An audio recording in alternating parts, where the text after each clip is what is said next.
So what's the best advice that you've received in your career?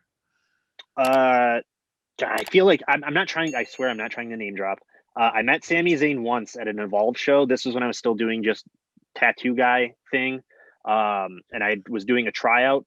But I did the thing where I was probably annoying, but I went up to him and I was just like, "Hey, like I think you're great. Like, he's someone I genuinely look up to in wrestling. I think I don't know him personally, but he seems like a really good person with the whole Sammy for serious stuff. He seems like he's trying to use his platform for good." But I was just like, what advice do you have for like a wrestler, like just in general, like trying to do things? And he's like, honestly, he's like, do every show you can. He's like, do the bad ones, do the good ones. He's like, but the bad ones are kind of as important as the good ones because that's where you're Mm. gonna learn them. You're gonna learn the most. Um, and he's like, just do the random ones too, which is why I took the risk on doing old wrestling, which in turn kind of helped snowball this character into something goofy, which worked way better. It's why the tequila dance came about. I took that advice from him years later. I always remember it. And someone had asked me, "Hey, do you want to do the show? It's in a bar with no ring."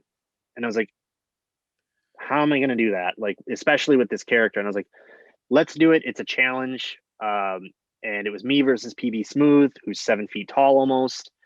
And he's like, "What do you want to do?" And I was like, "Well, beat me up the whole match because you're way bigger than me and I don't have a ring to really utilize to like, jump on you or whatever." I was like, "I can do the Pee Wee Herman dance on the bar and you'll be like, 'What? What are you doing?' And I'll kick you in the face. And then you just beat me up more." And he's like, "Okay." And then that kind of went viral, not viral, but kind of viral. And then it just kind of caught on. And then the teeth thing came from just doing a show. Again, it was just like end of the week. I need a Sunday show. Let's do it.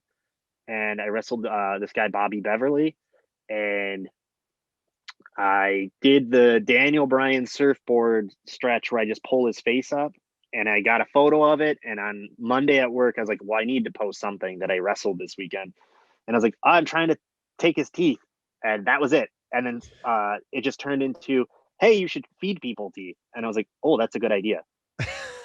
So I was like, "That's a weird thing. I'm doing this horror character. Yeah, sure, I'll feed people teeth. They're gross. They're nasty." So, so those three major things came from listening to that advice that he gave me.